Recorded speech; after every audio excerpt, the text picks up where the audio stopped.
So fellas, this weekend, Josh Emmett returns after slaughtering Bryce Mitchell to take on undefeated Lerone Murphy in a Fight Night main event. In the Apex, it's an average Apex card. Not a terrible Apex card. There are some good little fights on there, but it's an Apex card at the end of the day. And obviously, we're going to be predicting and breaking down every fighter on this Fight Night card, and we'll go in there with the first fight. Loma Lookboonmee versus Istela Nunes. Now, Loma is actually the first Thai fighter in the UFC, which is kind of surprising considering how long, Thai culture has been involved in martial arts. Comes from a very Taekwondo-heavy background, a karate background, had a successful start to her MMA career, and then since joining the UFC, she's been quite inactive, but her career has been pretty much an upward trajectory, and she's going to be taking on Istela Nunes, who came from ONE FC as like a kickboxer, had a pretty decent career outside of the UFC, but inside the UFC, it's all gone wrong. She ends up getting submitted in a UFC debut. Then she loses to Sam Hughes. So then gets finished by Yasmin Yarege. And then in her last fight, she lost via arm injury. She was supposed to be taking on Molly McCann a couple of weeks ago, which seemed to be a massive, basically a layup fight for Molly McCann had she taken on Istela Nunes. So technically, Istela Nunes pulling out is the reason why Molly McCann is no longer with us. So you can thank us. So you can thank Istela Nunes for that. But yeah, I'm going to go with Loma Lookboonmee to win this one by decision. I think she dominates this fight. Istela Nunes might be the worst fighter in the UFC right now. And I'm not even just saying that from a record. She's not good particularly anywhere. She might have the worst record. I would have picked Molly McCann to beat her when they fought, and now she's going against Loma Lookboonmee, who seems to be doing well in the UFC. Really good kickboxer, quite small for the division, but still a talented striker. I'm going to go Loma Lookboonmee to win this one by pretty comfortable unanimous decision, and then Istela Nunes will probably get cut from, well, not probably, will definitely get cut from the UFC. So yeah, I'm going Loma Lookboonmee to win this one by decision. It is a short notice fight, but Istela Nunes has been preparing for Molly McCann, pulled out, and now 2 weeks later she's here against an even tougher fight than Molly McCann. So yeah, Loma Lookboonmee is the pick by decision. Then we've got Davey Grant versus Daniel Santos. Davey Grant, really good start to his MMA career, huge winning streak, fought on the Ultimate Fighter, the Ronda Rousey versus Meerschaert season, ended up getting 2 finishes and eventually losing in the finale, and then he goes on a bit of a UFC run with some really good wins, beats Marlon Vera in his UFC debut, and also managed to beat Jonathan Martinez by finish as well back in 2021. He's taken a couple of losses since then, ended up losing to Adrian Yanez and Marlon Vera in 2 very close fights, and then in his last 4 fights, he's finished Rafael Assunção and Smoker, beat Remy Tavares, and he lost to Daniel Marcos in a very, very controversial fight. He should be on a 4-fight winning streak now, should Davey Grant, and he's probably one of the more underrated guys in the bantamweight division, taking on Daniel Santos, who's also had a really good career pre-UFC, lost his UFC debut, but since then he managed to get a finish over John Castaneda and beat Johnny Munoz in his most recent fight, and he's training at Chute Box with the likes of Charles Oliveira.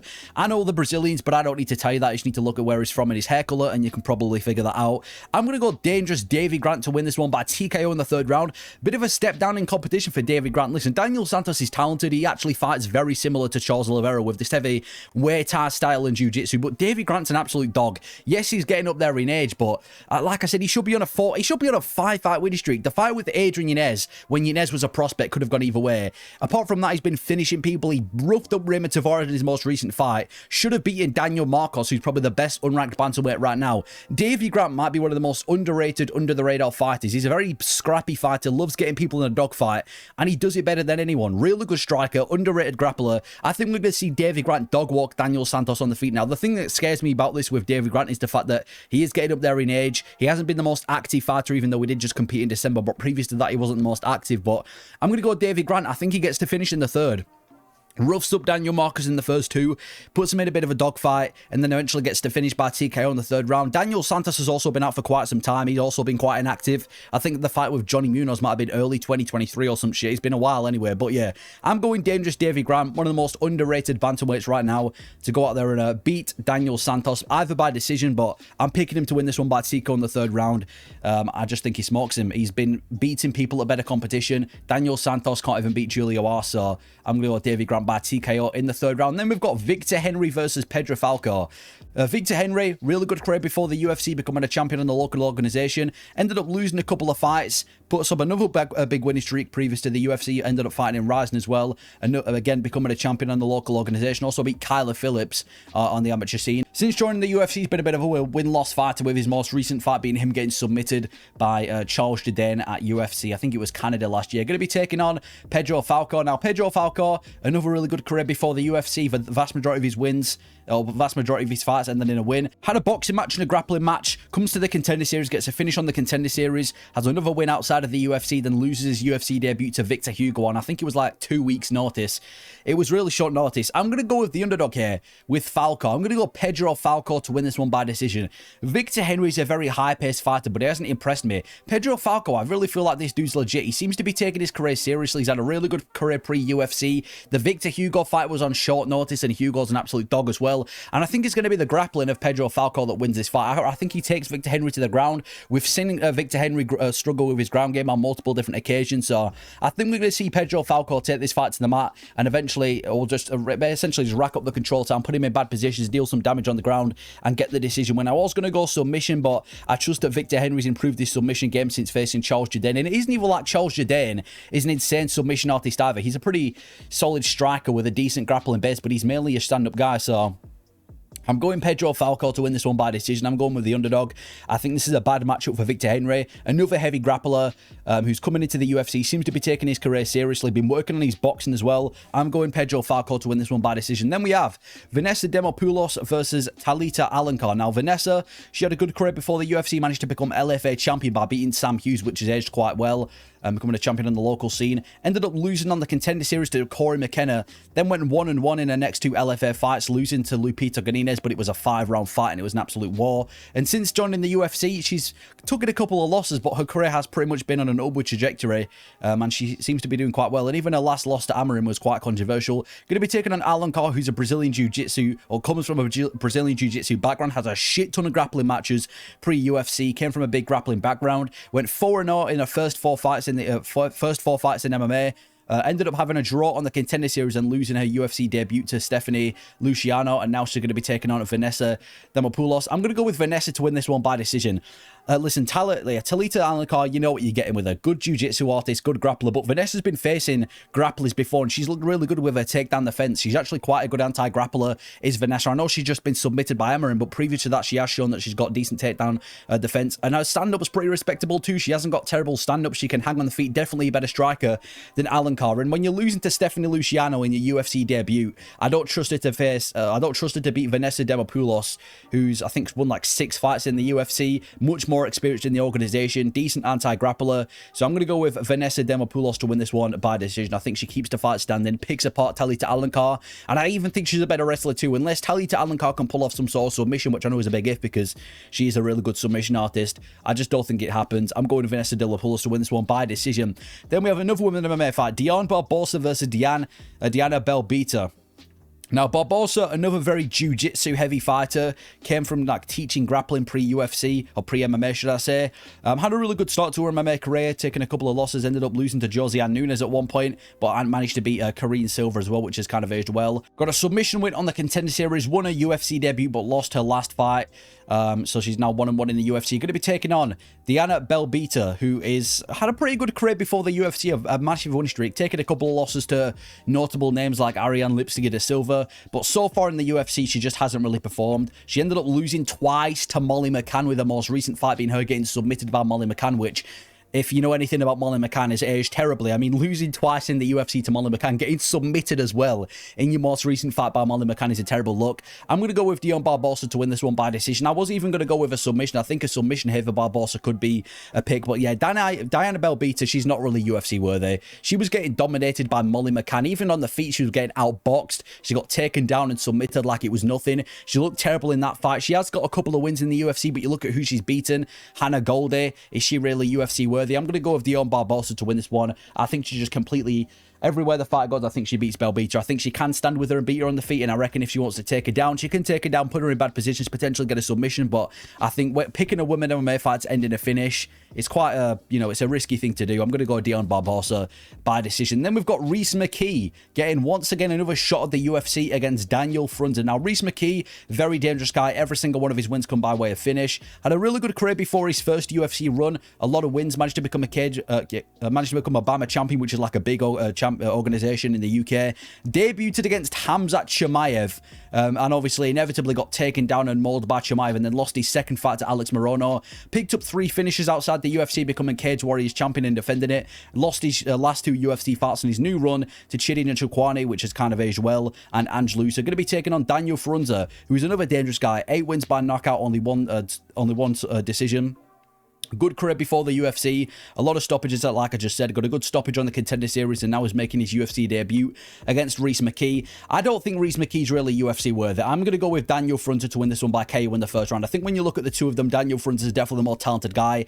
Much better striker than Rhys Mckee. I don't think Rhys Mckee's going to have a good job taking the fight to the mat. And I feel like he's a bit of a Cage Warriors merchant. He's one of these fighters who looks good on Cage Warriors, comes over to the UFC and can't perform. And I know he hasn't been facing the easiest competition. Alex Morono, Khamzat Chimaev, Chidi Nzechukwu. I know these are kind of tough guys, but I think Daniel Frunza, very dangerous KO artist, looks really good with his boxing, and I'm just not really sure if Rhys Mckee is exactly UFC worthy. He hasn't really looked amazing in the UFC with his striking as he's fought these higher level fighters. This is technically probably the lowest level fighter he's fought in the UFC, but I still don't trust Rhys Mckee. I think he gets chinned in this one. I'm going to go Daniel Frunza to win this one by KO in the first round over Rhys Mckee. Sending him back to Cage Warriors, get another Cage Warriors belt. I just don't think Rhys Mckee's UFC worthy. Then we've got Louis Gurule versus Odi Osbourne. Louis Gurule, really good winning streak before the UFC. Vast majority of his wins by stoppage, and just got a really good win in the Contender Series too. That's pretty much all there is to break down about him.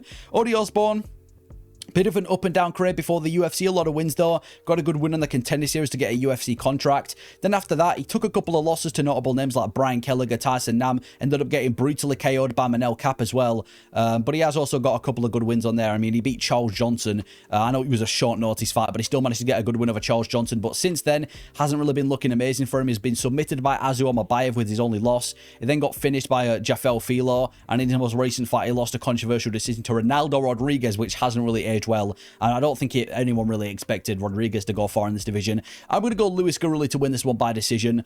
He's just better than Odi Osbourne. Odi Osbourne's another fighter where he's never going to... Odi Osbourne's a weird one because I can't pick him to win, man. The guy loses on such a consistent basis. I feel like Odi Osbourne's a tough fighter. He's fairly well-rounded, but he just never does enough to win. It seems like he's operating with no urgency to get the win, and I feel like Louis Gurule, undefeated, coming from the Contender Series, obviously with sharp striking, he looks a lot more talented than Odi Osbourne. The only way I'd say Odi Osbourne gets a win is by a late finish because Louis Gurule's gas tank does seem to be a bit suspect, but I think he gets this one done. I'm picking Louis Gurule to win this one by decision. He's training with other good flyweights as well. I'm pretty sure he's been doing some work with what's his name, Brandon Royval and some of the other flyweights at that gym, so he's been putting in the work. I just expect Louis Gurule to go a lot further than Odi Osbourne. If you can't beat Ronaldo Rodriguez, even though it was controversial, I just can't pick you to beat anyone. I'm going Louis Gurule to win this one by decision. Then we have a really tough fight. Gerald Meerschaert and Brad Tavares, two veterans of the game going at it. Gerald Meerschaert, absolute submission artist, and he had a huge career before the UFC, beating a bunch of guys by submission before the UFC, kind of becoming a bit of a prospect. And so far in the UFC, he's a bit of a veteran. He's been in since 2016, and he's essentially just been a bit of a win-loss fighter. Some of his notable losses being him getting knocked out by Khamzat Chimaev, knocked out by Joe Pyfer, submitted by Randy Derrida, submitted by Jack Hermansson. But without a doubt, he's a very good submission artist. The vast majority of his wins, like I said, have been by submission. If you lose to GM3, it's going to be via submission. He's been competing in a few grappling matches as well against the likes of Craig Jones and Joe Pyfer. They haven't really gone his way, but he's still an elite Brazilian Jiu-Jitsu artist, probably one of the best in the UFC. Going to be taking on Brad Tavares, who had a good start to his MMA career, ended up coming through on the Ultimate Fighter, Tito Ortiz versus Chuck Liddell season, which you can already tell how much of a veteran Brad Tavares is by that. Ended up winning his first three fights in the Ultimate Fighter, fell short to Court Mckee in the finale, and after that went on a bit of a run in the UFC, took a couple of losses, notably losing to Yoel Romero and Robert Whittaker. Then he headlines the Ultimate Fighter against Israel Adesanya, inevitably loses to Israel Adesanya when they ended up fighting, and since then he's kind of had a bit of a downward slope career, with some notable losses being to Dricus du Plessis and him getting finished by Gregory Rodriguez. This is a really tough fight to pick because Gerald Meerschaert, amazing submission artist, amazing grappler. If he can get the fight to the mat, unless you're like a Randy Derrida, he's probably going to submit you. But Brad Tavares is known for having really good takedown defense. His takedown defense is elite. But I don't know, man. It's a tough one to pluck. I'm going to go with Brad Tavares to win this one by decision. I just can't see Gerald Meerschaert taking Brad Tavares down to the mat. I don't think GM3's wrestling is exactly next level. He's got good wrestling, not elite wrestling. And I feel like Brad Tavares has some of the best takedown defense in the middleweight division historically. He's a pretty tough guy as well. I know he loses to these powerful strikers like Bruno Silva and Gregory Rodriguez.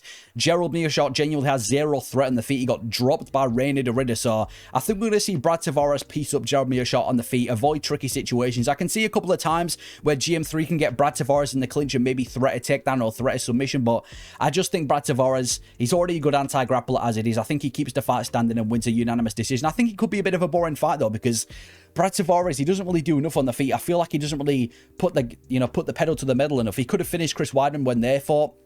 Absolutely slashed the legs of Chris Weidman and didn't end up going for a finish. So even though he has been losing the vast majority of his recent fights, I think stylistically this is quite a favourable matchup for Brad Tavares. I'm going to go with Brad Tavares by decision, but again, this isn't a lock. I wouldn't recommend betting the house on him to win this one. I just think he's stylistically a much better matchup for GM3 than GM3 is to Brad Tavares. Then we've got Cortavious Romious versus Chang. You've got Cortavious Romious, who had a pretty decent amateur career, ended up losing to David Onama in his most recent amateur fight. Had a really good start to his MMA career, a bunch of finishes. His signature move tended to be an armbar. Ended up getting knocked out by Raymond Tavares on the Contender Series, picked up a win on the regional scene in a 50-second armbar, then won on his next Contender Series fight and lost his most recent fight to Gaston Bolanos in the UFC. He's going to be taking on Chang Lee, who again had a good career before the UFC, ended up fighting on Road to the UFC, which is essentially like an Asian Contender Series. Got two finishes on Road to the UFC and won his UFC debut against Long Zhao at UFC. I think it was UFC Abu Dhabi last year, where he won a controversial decision.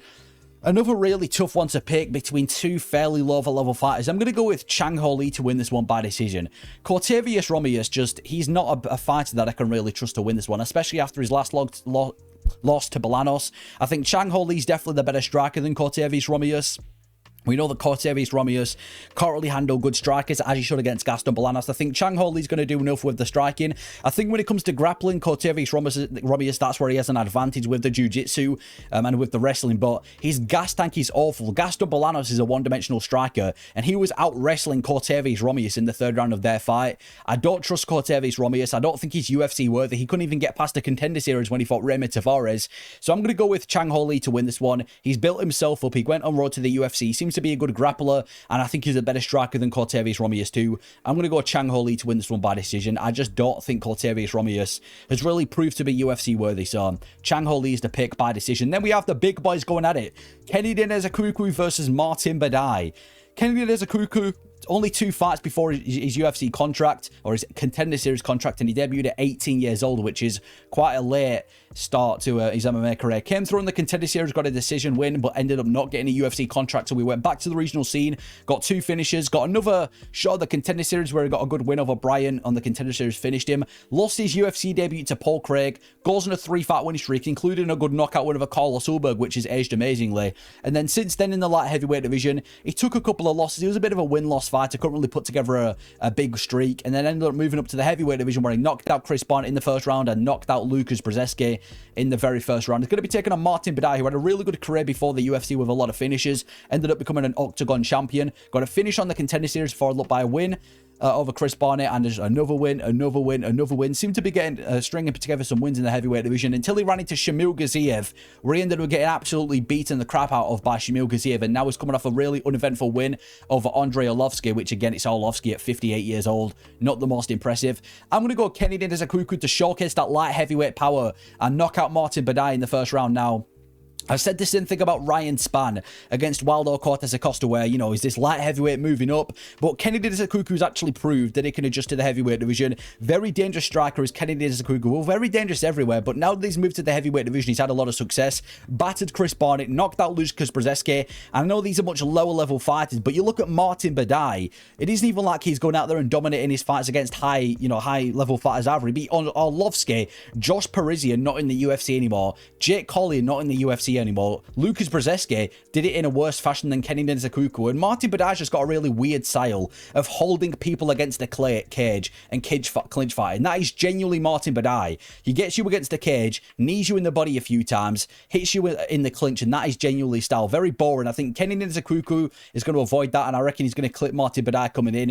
If Shamil Gaziev can make you look like you don't belong in the UFC, then I think Kenny Nzechukwu being this light heavyweight, moving up to the heavyweight division with dangerous KO power, is going to KO Martin Fraud Buday in the first round. I'm going Nzechukwu to win this one by KO in the first round and continue his winning streak in the heavyweight division.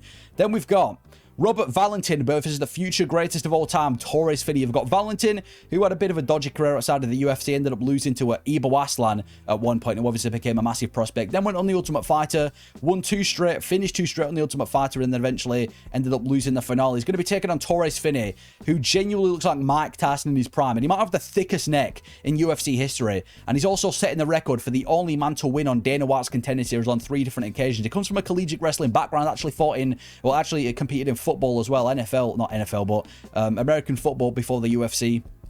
Ended up going on a huge winning streak for his MMA career. Then got a shot at the Contender Series, got a submission. The UFC decided they ain't going to give him a contract, so he had to get another win on the regional scene. Got another win on the Contender Series where Dana White basically told him to his face, you're going to get slaughtered by everybody in the UFC. You ain't UFC worthy. He then got another chance at the Contender Series where he finally got another finish and now has been given a UFC contract against Robert Valentin. I think this is a free win to Torrez Finney. I'm picking him to win this one by TKO in the first round. This guy's 5'8" for the middleweight division and might have one of the most interesting builds I've seen in middleweight history. Robert Valentin hasn't really proved to be UFC worthy. Terrible grappling. His submission game isn't there. And even though Torrez Finney's one-dimensional, I don't think Robert Valentin's going to be the guy to keep the fight standing and piecing up. I think Torrez Finney's going to close the distance, take the fight to the mat, use his size to keep him Robert Valentin on the ground, and just rain down ground and pound and get a finish, similar to how he did on the Contender Series the third time around. So I'm going Torrez Finney, the future god of the UFC, to win this one by TKO in the first. Get a good showcase UFC win. TKO in the first round, get him that experience. He seems to have been working on his striking too, but it's hard to be a good striker when you're built like that. So I think Torrez Finney is going to bum rush him, take him down, get the TKO in the first, and the future GOAT will succeed once again and become undefeated 11-0. Torrez Finney by TKO. Then we have the co-main event. Anderson Brito versus Pat Sabatini. This is a really good co-main event. You've got Anderson Brito, who had an amazing run before the UFC. This huge winning streak, becoming a champion on the local scene. Managed to beat Chepe Mariscal as well. Finished him in 44 seconds, which is aged amazingly. Then won on the Contender Series against Diego Lopez, which is aged phenomenally because in a month from now, Diego Lopez might be a champion. Then after that, ended up losing to Bill Aljo, but since then just went on a bit of a tear, including knockout wins over Andre Fili, finishing Jack Shaw by slashing his legs and submitting Jonathan Pierce. And he is coming off a loss to William Gomez, but it's a very controversial loss where he should have won that fight. He's going to be taking on Pat Sabatini, who also had a really good run before the UFC, becoming a champion on the local scene, ended up beating the likes of Damon Blackshear, but also fell short to Chepe Mariscal.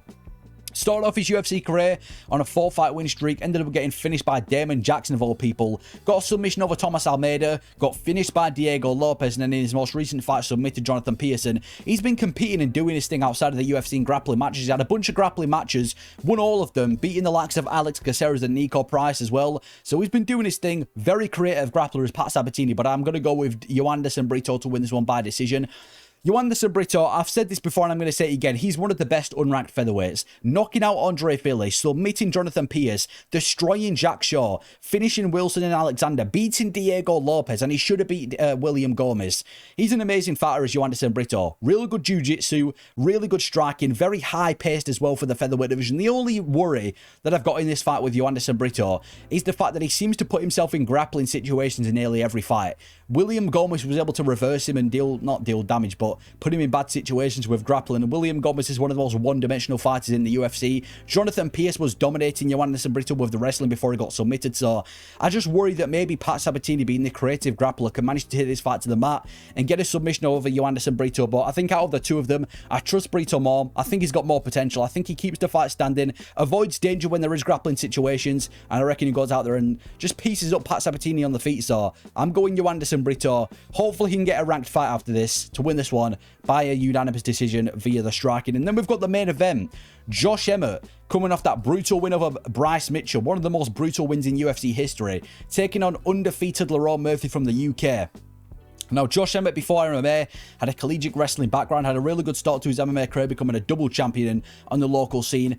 Comes over to the UFC, has a pretty good career in the UFC, ended up getting put to sleep brutally by Jeremy Stephens, but after that, he ended up knocking out Michael Johnson, getting another finish after that, goes on a 3-fight winning streak over the likes of Shane Burgos, Danny Ige, and Calvin Kattar, runs into Yair Rodriguez for an interim belt, ends up getting submitted by Yair Rodriguez, then he faces Ilia Topuria, gets the shit beaten out of him by Ilia Topuria, but to be fair to him, he survives, and in his most recent fight, he brutalized Bryce Mitchell in one of the most brutal wins in UFC history. He's going to be taking on Lerone Murphy. He's one of the toughest fighters outside of the octagon, with a bunch of near-death experiences. But if we talk pure MMA, had a good winning streak before the UFC, becoming a champion on the local scene. Won his UFC, well, actually had a draw in his UFC debut, but since then he's been on this huge winning streak with notable wins over Edson Barbosa in a Fight Night main event, Gabriel Santos, and Danny Ige.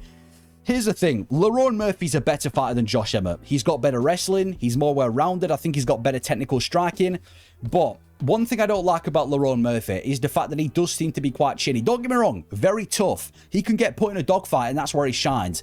But I don't know if the chin of Lerone Murphy necessarily holds up. In that fight with Danny Ige, he got caught by a shot, I think it was in the second round, and he was a second away from getting put to sleep. Against Edson Barbosa, he nearly got knocked out by an up kick from Edson Barbosa. There's been other fights in other situations where he's been put in tricky situations too. Gabriel Santos gave him a ton of damage, so I really worry about the chin of Lerone Murphy, especially when he's fighting a power puncher in Josh Emmett. I'm going to go with Josh Emmett to win this one by KO in the third. It's a 25-minute fight.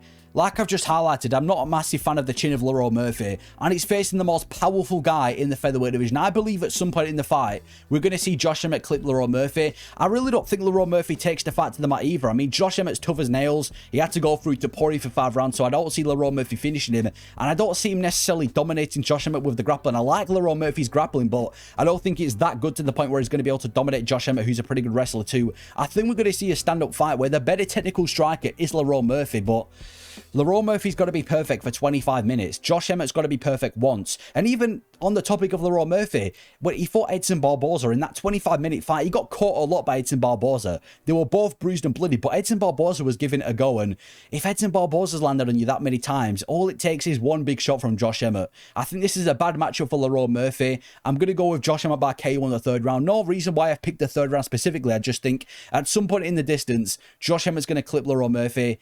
Lerone Murphy has to be perfect for 25 minutes. Emmett has to be perfect with one shot. Josh Emmett gets this one done by KO in the third round. But those are my picks for UFC Fight Night, Emmett versus Murphy, and the breaking down of each fighter. Let me know if you agree with these predictions, if you change anything around. Just let me know your thoughts. Thank you for watching.